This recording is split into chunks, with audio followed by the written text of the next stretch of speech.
I found out my best friend of 12 years had been secretly sabotaging every relationship I ever had because he was in love with me and couldn't stand to see me happy with anyone else. There's a specific kind of silence that happens right before your entire world rearranges itself. It's not dramatic. There's no music, no warning. You're just sitting somewhere completely ordinary, a kitchen table, a parking lot, a couch you've owned for 6 years, and then someone says something, or you read something, or you see something, and the version of your life you thought you were living quietly collapses and gets replaced by a completely different one. That happened to me 14 months ago. And I've been trying to figure out how to talk about it ever since, because every time I start, I get about 3 sentences in and realize how insane it sounds, and I stop. But I've gotten to a place now where I think I can get through it. So here it is. My name doesn't matter. What matters is that for 12 years, I had a best friend named Marcus. And Marcus, as it turned out, had spent the better part of a decade quietly, methodically, and deliberately making sure that I would never successfully fall in love with anyone who wasn't him. I want to be precise about that sentence because it still sounds unreal when I say it out loud. He didn't do anything violent. He didn't threaten anyone. He didn't show up anywhere dramatically or make scenes or send letters. What he did was quieter and in a lot of ways worse. He whispered, he implied, he timed things. He knew exactly what to say to exactly the right people at exactly the right moments to make sure that every relationship I ever tried to build had a slow, invisible leak in it that I could never find and could never fix. And he was my best friend the entire time, every single day of it. I met Marcus when I was 19 years old. We were both sophomores at the same university, and we ended up in the same introduction to film studies class, which is exactly the kind of place where you meet someone who becomes one of the most important people in your life, because everyone in that room has already decided they have slightly better taste than everyone else, and that shared delusion turns out to be a surprisingly strong foundation for friendship. We sat next to each other for the first 3 weeks without really talking. Then one day the professor screened a film that neither of us had seen, and we both laughed at the same obscure moment that nobody else in the room even registered, and that was it. We got coffee after class. We talked for 4 hours. By the end of that semester, we were inseparable. He was one of those people who made you feel like the most interesting version of yourself when you were around him. He was funny and sharp and weirdly perceptive, the kind of person who could read a room in seconds and always seemed to know exactly what to say and when to say it. He remembered details. If you mentioned something in passing in October, he'd bring it up in February and ask how it turned out. That kind of attention is rare, and when you're 19 and away from home for the first time, someone paying that kind of attention to you feels like being seen in a way you've always wanted to be seen, but never quite been able to articulate. I was drawn to him immediately, and I trusted that feeling completely. We graduated and moved to the same city because it made geographic and financial sense. We got apartments on opposite sides of the same neighborhood. We had a friend group that overlapped and shifted over the years, but he and I were always the center of it. The two people who'd been there the longest, who knew the most about each other, who could communicate in half sentences because we'd had every version of every conversation already, and there was no need for full ones anymore. He was the person I called when things went wrong. He was the person I wanted to tell things to when they went right. I genuinely believed, and I want to emphasize this because it matters for understanding how long it took me to see what was happening, that he was one of the best people I had ever known. My first serious relationship after college was with a woman named Priya. We met at a gallery opening that Marcus had actually invited me to. She was warm and direct, and had this quality of making everything feel slightly more alive than it had been the moment before she arrived. We dated for about 8 months. I was genuinely happy in a way I hadn't been in a long time, not the anxious, hopeful happiness of early attraction, but something more settled, something that felt like it had real weight to it. And then things started getting strange. She became distant in a way I could feel but couldn't name. Not cold exactly, but like something had shifted in how she saw me, and she couldn't bring herself to say what it was. When I asked her directly, she said she'd been hearing some things that worried her. I asked what things. She was vague about it. She said a mutual friend had mentioned some concerns about my reliability, about whether I was actually ready for a committed relationship, about some things I had apparently said at a party that made it sound like I wasn't taking us seriously. I had no idea what she was talking about. I went back through every conversation I could remember from every party we had both attended and could not find a single moment where I had said anything remotely resembling that. I told her that. She nodded and said she believed me, but the damage was already done. The seed of doubt had been planted, and it had grown in the weeks she'd been sitting with it, and by the time she was telling me about it, the thing had already taken root in a way that was hard to undo. We broke up 3 weeks later. I was confused and hurt in that specific way you feel when you lose something without understanding how it happened. I talked to Marcus about it, of course, because that was what you did when something was wrong and he was your best friend. He was sympathetic. He said Priya had always seemed a little flighty to him. He said I deserved better. He took me out for drinks and we sat at a bar until midnight, and he let me talk through all of it, and I felt, by the end of the night, like I was going to be okay, like I had someone in my corner. I had no idea he was the mutual friend. I didn't find that out until much later. At the time, I just carried this vague wound from a relationship that had ended for reasons I didn't fully understand, and Marcus was the person who helped me heal from it, which in retrospect is a kind of cruelty that I genuinely struggle to name properly. He created the damage and then showed up as the repair, and I let him because I trusted him completely and had no reason not to. The second relationship was with a man named Derek. That might surprise some people reading this, but I've always been openly attracted to people regardless of gender, and Marcus had known this for years. He had always been, as far as I could tell, completely supportive and unbothered by it. He never made it weird. He never made comments about it. He seemed to accept it the way you accept basic facts about someone you've known for a long time, without drama or qualification. I believed that fully and without hesitation for years. Derek and I met through work. He was quiet in a way that felt comfortable rather than guarded, the kind of person who thought before he spoke and meant what he said when he did. We dated for about 6 months before things started coming apart in the same inexplicable way they had with Priya. Same pattern, different shape. He told me one evening that he'd been getting the impression from people around me that I wasn't truly serious about him, that I had a habit of treating my relationships with men as temporary by nature, as experiments rather than real investments, and that it didn't feel fair to either of them to keep going if that was the dynamic underneath everything. I was stunned. That characterization was so completely opposite to how I actually thought and felt that I didn't know where to begin pushing back against it. I asked him where he'd gotten that impression. He was reluctant to say at first. I pushed. He eventually told me that most of it had come from Marcus, who had apparently expressed genuine concern that Derek was going to get hurt. That was the first time Marcus's name came up attached to one of these endings, and even then I didn't let myself see it for what it was. I went to Marcus and told him what Derek had said, and Marcus looked genuinely troubled by it. He said he'd never intended it to come across that way. He said he had just been worried and didn't want Derek to get too attached if things weren't going to be serious long term. He said he was looking out for both of us. He seemed sincere. He seemed like a good friend who had made a well-meaning mistake and felt terrible about the outcome. I believed him. We argued a little. He apologized. I lost Derek anyway, and Marcus was there to help me through it. Looking back, I can see the pattern already assembling itself by that point. 2 relationships, the same general shape to both endings, the same presence of doubt introduced from outside, the same person appearing in the aftermath as comfort, but patterns are only visible in retrospect. When you're inside them, they just feel like a run of bad luck, and you look for the explanation in yourself before you think to look anywhere else. After Derek, I took some time before dating anyone again. Not a conscious decision, just a natural pause that comes after a few hard endings in a row. I spent that time the way you spend time in your mid-20s when things haven't quite taken the shape you thought they would yet. Working, seeing friends, trying to figure out what I actually wanted. Marcus was present through all of it, steady and consistent, the reliable center of everything while the rest of my life shifted around. I remember a long drive we took that year, just the 2 of us, up the coast for a weekend. We talked about everything the way we always did, what we wanted from life, where we thought we'd end up, what we were afraid of. It was the kind of conversation that felt like it mattered, the kind you carry around with you afterward. I remember thinking that whatever else was uncertain, at least I had this, at least I had him. I keep coming back to that drive now. I keep trying to figure out what he was thinking during it, whether he was sitting next to me feeling the thing he later admitted to feeling, and whether the closeness of it was a comfort to him or a kind of ongoing ache. I don't have an answer. I'm not sure I'll ever have one. The third relationship was with a woman named Jess. We were together for almost 2 years, which made it the longest relationship I had been in, and it was also the one I believed in the most. She was steady and funny, and we had the kind of ease together that doesn't come around often, the kind where silence doesn't need filling and small disagreements don't escalate into anything because there's enough basic security underneath them to absorb the friction. I was in love with her in a way that felt different from what had come before, more grounded, less performance, more presence. I remember thinking at some point during our first year together that I had finally arrived somewhere I had been trying to get to for a long time. Marcus and Jess did not get along. I noticed it early. She was polite to him, but there was a guardedness there that I attributed to personality differences. Some people just don't click. She told me once, fairly early in our relationship, that something about him made her uncomfortable. I asked her to be more specific, and she said she couldn't quite name it, just a feeling.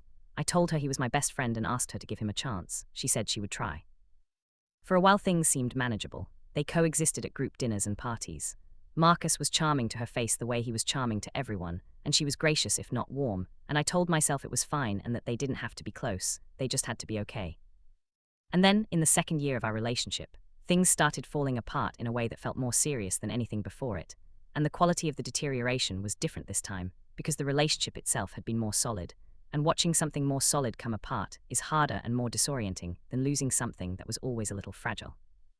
Jess became anxious in a way that wasn't like her. Not about me specifically at first, but about us as a unit, about whether we were actually moving in the same direction or whether she had been misreading the trajectory of things. She started asking questions she had never asked before, about my past relationships and why they'd ended, about whether I had a pattern of pulling away emotionally at a certain point. about some specific things I had apparently said that she placed at a time I couldn't locate. I kept asking her where this was coming from, and she kept being vague about it in a way that was genuinely unlike her, because she was not someone who was vague. She said things directly. That was one of the things I loved about her. The vagueness told me something was wrong before I understood what. Then one night she told me that Marcus had called her. He had called her directly while I was out of town on a work trip. Not texted, not mentioned something in passing at a gathering, called her on the phone with a purpose. He told her he was reaching out because he cared about both of us and didn't want to see either of us get hurt. He said he'd been observing our relationship for a while and was worried. He said he'd noticed a pattern in my behavior that he thought she deserved to know about. He said that historically, when I got close enough to someone, there came a point where I would begin to withdraw emotionally without communicating it, that the people I'd been with before had all experienced some version of this eventually, and that he didn't want her to be blindsided by it when it arrived. He framed every word of it as concern, as the difficult thing you do when you love someone enough to be honest, even when it's uncomfortable. Jess told me she hadn't known what to do with the call. She said it had planted something she couldn't unplant. She said she knew on a rational level that it might not be true, but that the doubt was there now, and she couldn't simply decide to make it go away. She had started watching for signs of what he described and had convinced herself she was seeing them in things that, in another context, she wouldn't have given a second thought to. I was furious in a way I don't think I had ever been in my adult life. Not at her, at him.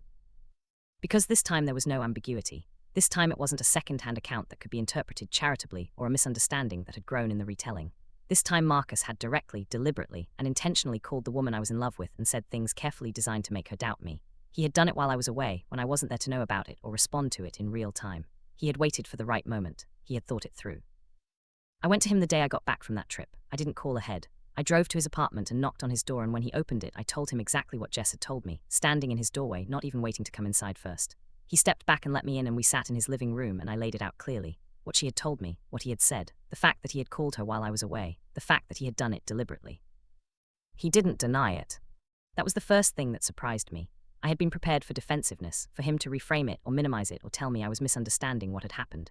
Instead, he went very still. He held his coffee cup with both hands and looked at the table for a long moment, and I watched something move across his face that I hadn't seen there before. Not shame exactly, something older than shame, more like the specific, exhausted pain of being partially known.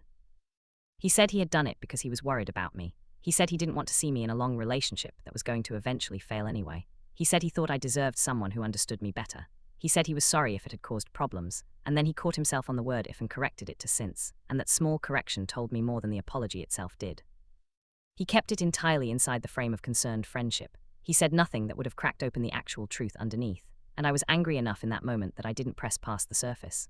I told him he had crossed a serious line, and that from that point forward he needed to stay completely out of my relationships. He nodded. He said he understood. He said he was sorry again, and this time it sounded like he genuinely meant it, and I left his apartment feeling like something had been addressed, even if it hadn't been resolved.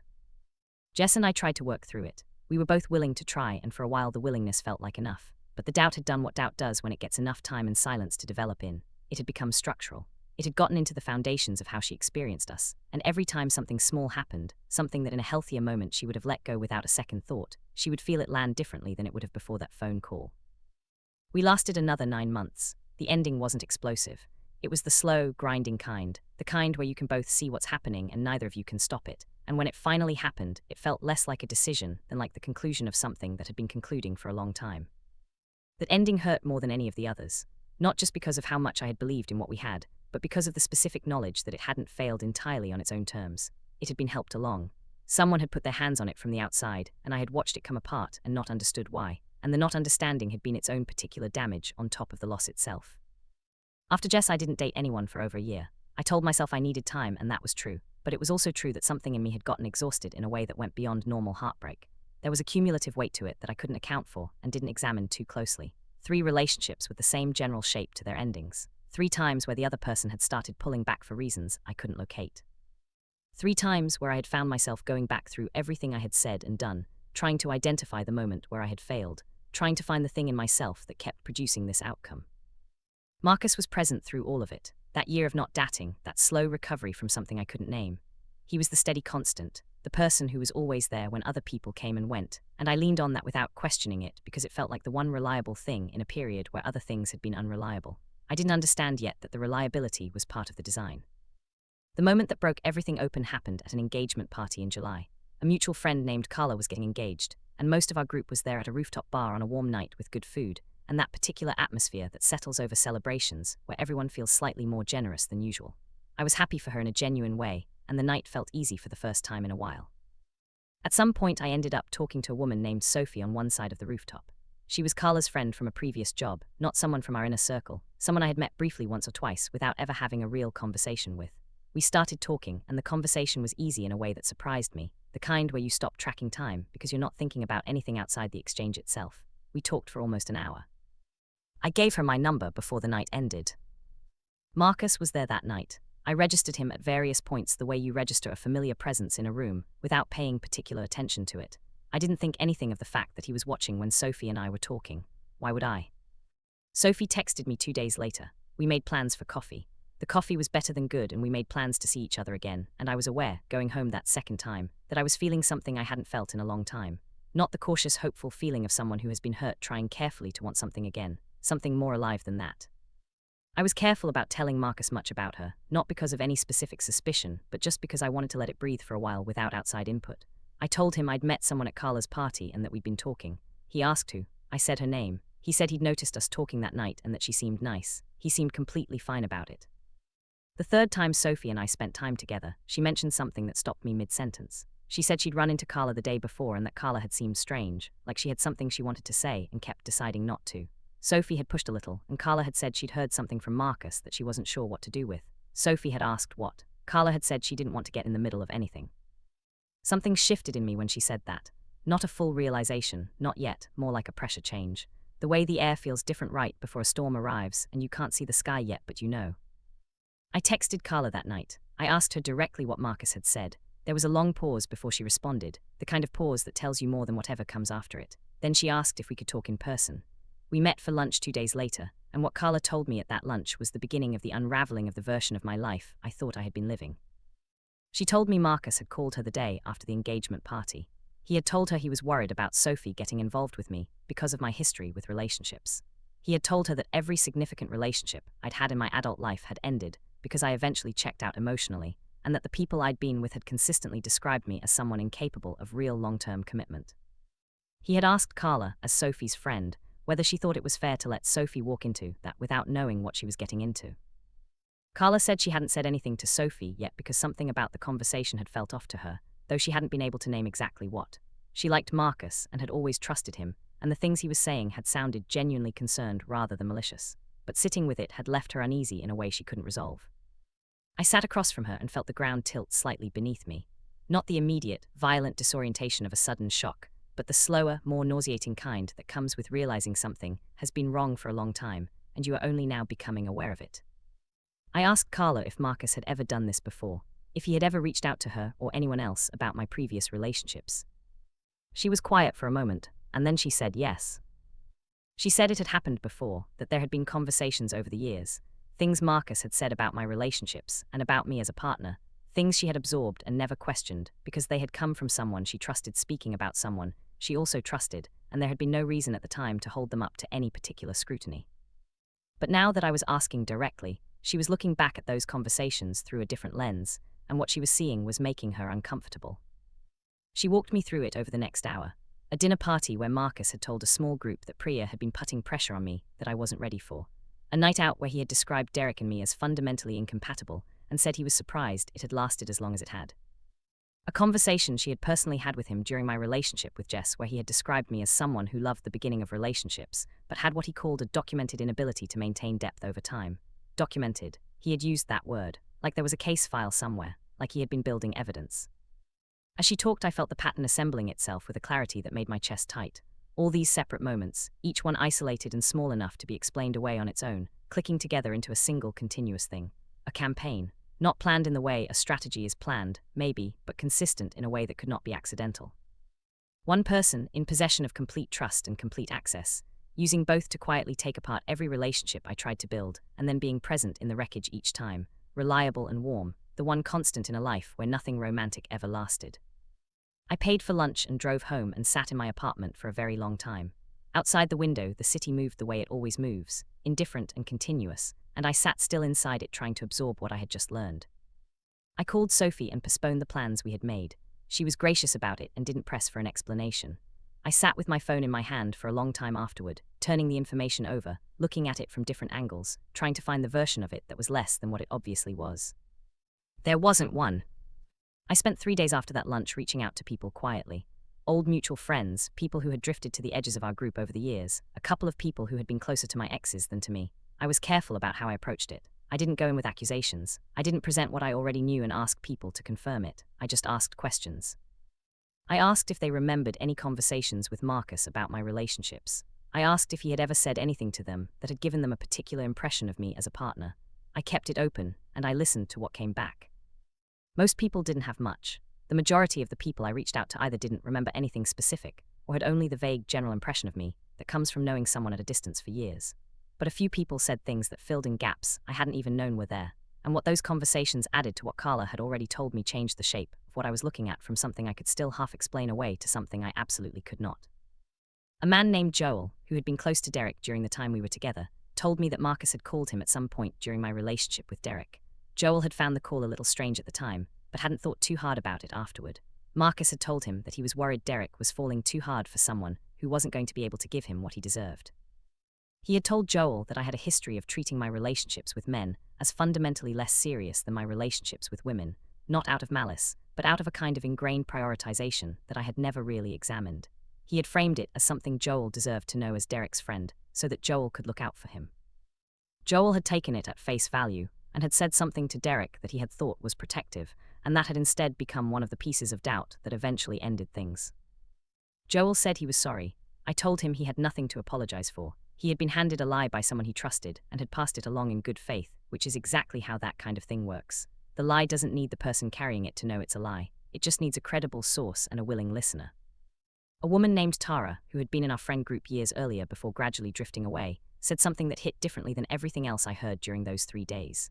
She said that early on, around the time I had first started dating Priya, Marcus had said something to her that she had never quite forgotten, but had never known what to do with. They had been talking at a party, the two of them, in that semi-private way you talk at parties when you've stepped slightly away from the main group. She couldn't remember exactly how the conversation had gotten there, but Marcus had said something to the effect that he didn't understand why I kept looking for something with other people, when what I actually needed had been right in front of me the whole time. Tara had assumed at the time that he was speaking generally, philosophically, maybe even about her or someone else in the group, and she hadn't pressed him on it. Now, she said, she wasn't sure that's what he had meant at all. That was the first direct indication I had, from someone who had been there in real time, that what Marcus was carrying went beyond protectiveness or even jealousy in the ordinary sense of the word.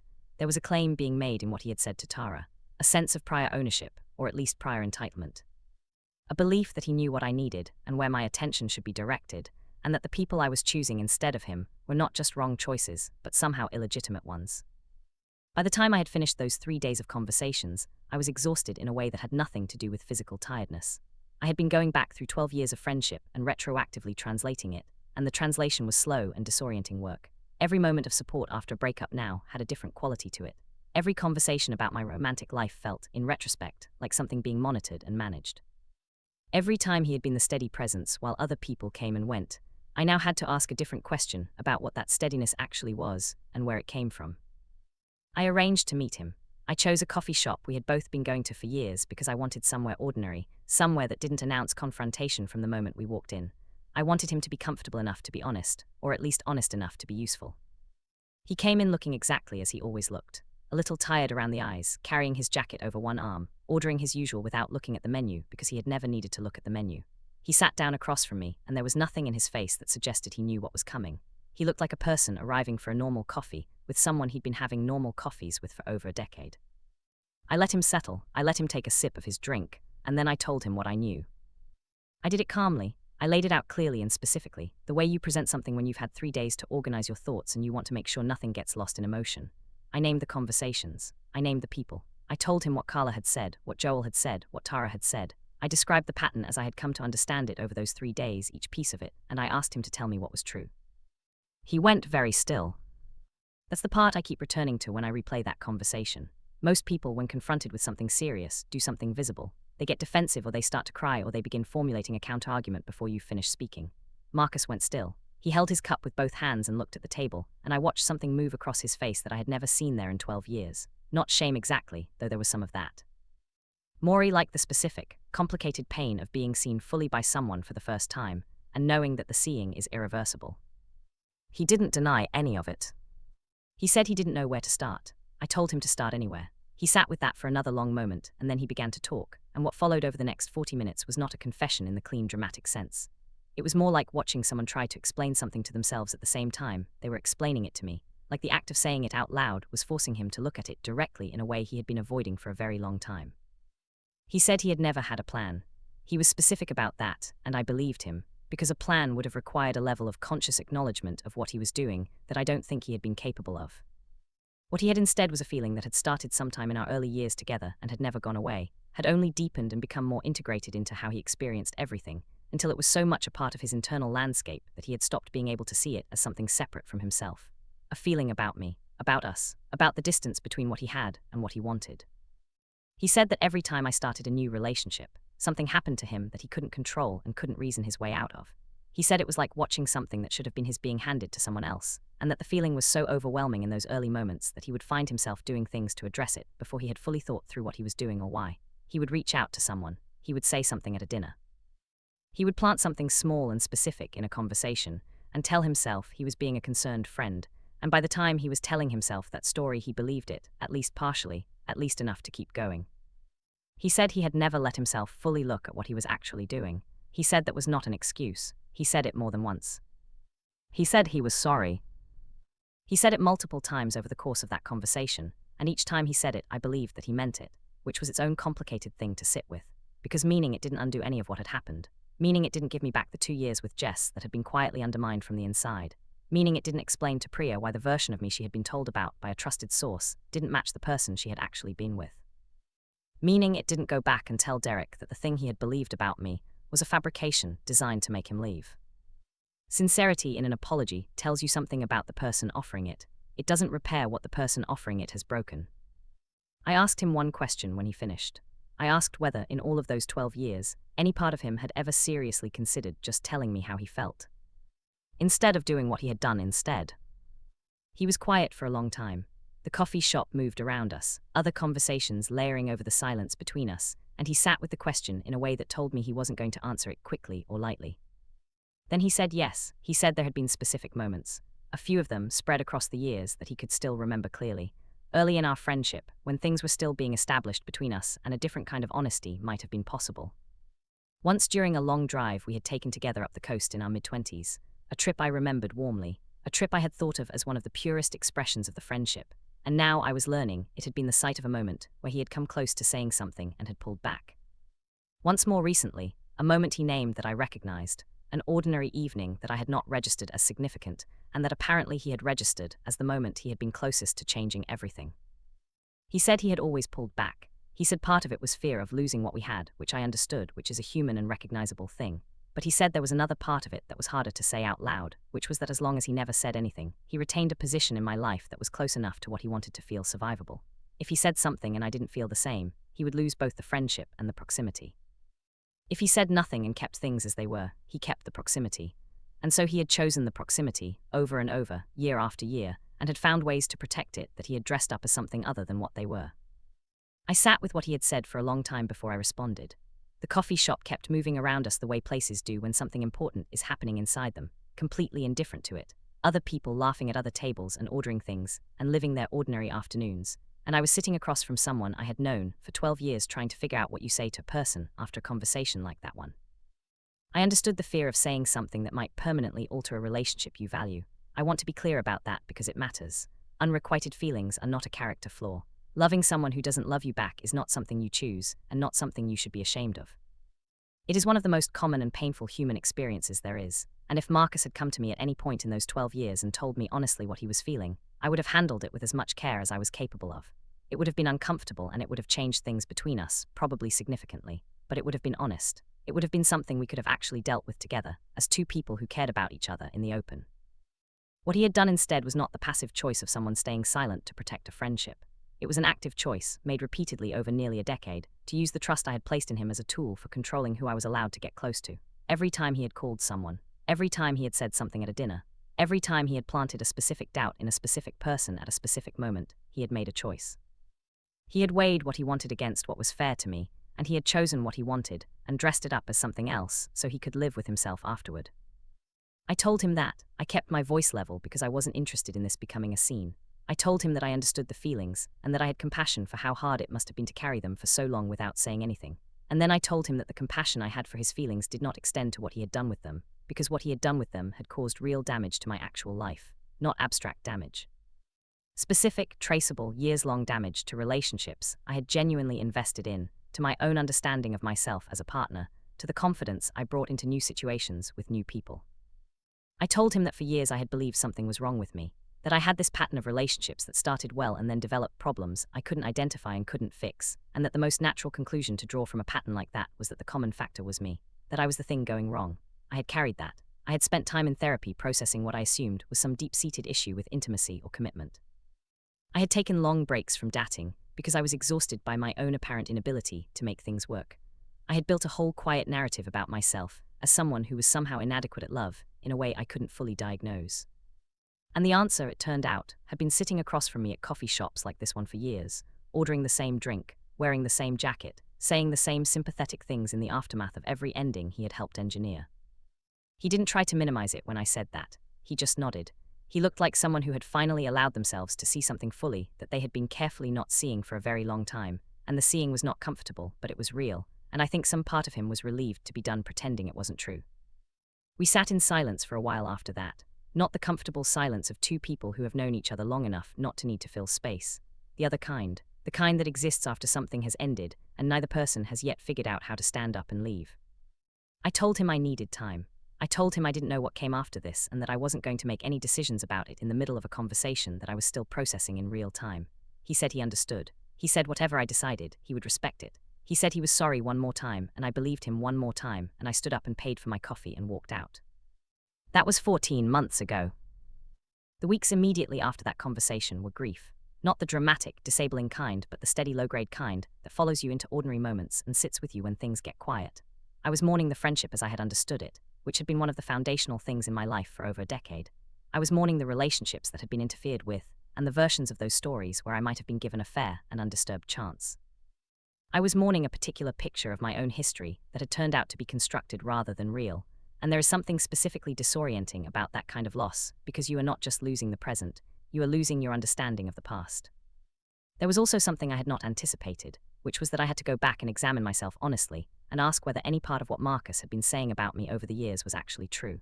Because one of the insidious things about having your reputation slowly and repeatedly undermined by someone close to you is that after enough time you begin to absorb it. You begin to believe, at some quiet internal level, the questions other people keep raising about you. I had internalized some of what he had been seeding in my relationships. I had started to believe in a low-grade background way that I was someone who checked out, someone who couldn't sustain the depth that real commitment required, someone whose relationships ended because of a fundamental limitation in himself. Going back through those relationships with the full picture was a process of reclamation. I could see, looking at each one clearly now, that I had been present and engaged and genuinely invested. I could trace the specific moments where doubt had been introduced from outside, and watch how the introduction of that doubt had changed the other person's behavior, and then changed my response to their changed behavior in a feedback loop that had nothing to do with any actual failure on my part. The relationships hadn't collapsed because of something broken in me. They had been helped apart, carefully and consistently, by someone who knew exactly where to apply pressure and when. That clarity was both validating and one of the more painful things I had ever had to sit with at the same time. I reached out to Derek a few months after the conversation with Marcus. I wasn't sure I would, but I found myself wanting to, not to restart anything, not even really to explain in full detail, just to close something that had been left open in a way that had always quietly bothered me. I told him I had found out some things about the circumstances around our breakup, and that some of what he had been told about me hadn't been accurate. I kept it brief. He was quiet for a moment, and then said he had always felt like something hadn't quite added up about those conversations with Joel at the time, but he hadn't pushed on it. He wasn't angry. He was mostly just thoughtful about it, the way he was thoughtful about most things. We talked for about 40 minutes, and at the end he said he was glad I had called. I was glad too. Some things just need a better ending than the one they got. I didn't reach out to Priya. She had moved to another city, built a whole life, was by all accounts genuinely happy. I thought about it and decided that opening something she had clearly closed and moved well past was not fair to her, regardless of how it might make me feel to say it. Some things are better understood privately than explained out loud. Jess was different. What had happened between us had been recent enough and significant enough that not saying something felt wrong. That conversation was harder than the one with Derek. She took it in quietly, the way she took most things in, and I could see her going back through our time together the same way I had gone back through it, rereading it with the new information laid over it. She was quiet for a long time. Then she said she wished she had trusted her instincts. That evening, she had told me something about Marcus made her uncomfortable. She had been right about it from nearly the beginning, and I had asked her to give him a chance instead. There was nothing I could say to that except that she was right and that I was sorry. So that is what I said. I have not spoken to Marcus since the coffee shop. I don't know that I will. I have thought about it at various points over these 14 months, turned it over, tried to figure out whether there is a version of a relationship with him that is possible after everything I now know. I haven't been able to find one that feels honest. Some things, once you see them fully, cannot be unseen, and trying to rebuild on top of that kind of knowledge feels less like forgiveness and more like pretending, and I have done enough pretending, even unknowingly, to last me a long time. I want to be careful not to end this by turning him into a villain in a simple story, because the actual story is not simple. He was a real person who was genuinely present for real things over 12 years. The feelings that drove what he did were real feelings. The friendship, in many of its moments, was real. None of that disappears because the fuller picture turned out to be what it was. I don't have a clean resolution about how to hold all of that at once. I'm still working on it, and I expect I will be for a while. Sophie and I ended up going on the date I had postponed, and then another one. We have been together for almost a year now, and she knows the whole story, not just the parts that involved her directly, but all of it. She listened to the whole thing without trying to package it into a shape it didn't actually fit, without offering conclusions I hadn't reached myself, without making it about anything other than what it was. I appreciated that more than I knew how to say at the time, and I still appreciate it now. Things between us are good, genuinely good, not in the anxious holding your breath way, but in the way that feels like actual solid ground. I catch myself sometimes in quiet moments waiting for the familiar feeling, that slow, invisible shift, that introduction of doubt from somewhere I can't locate. And then I remember that I know where that feeling came from. I know its source, and the source is gone. The part of this entire story that I keep coming back to, more than the confrontation or the grief or any of the individual pieces of it, is that specific moment sitting across from Carla at lunch when I felt the pattern assembling itself for the first time. All those years of low-grade confusion, all those endings that had never fully made sense, all that accumulated quiet damage to how I understood myself as someone capable of being loved and of loving someone back. And then in the space of one lunch, a completely different explanation. It's not me, it had never been me. That is simultaneously the most clarifying and the most painful thing I have ever had to learn about my own life. I would not trade knowing it, but I will be a long time understanding all of what it cost me, and a longer time still figuring out exactly what to do with everything I now know.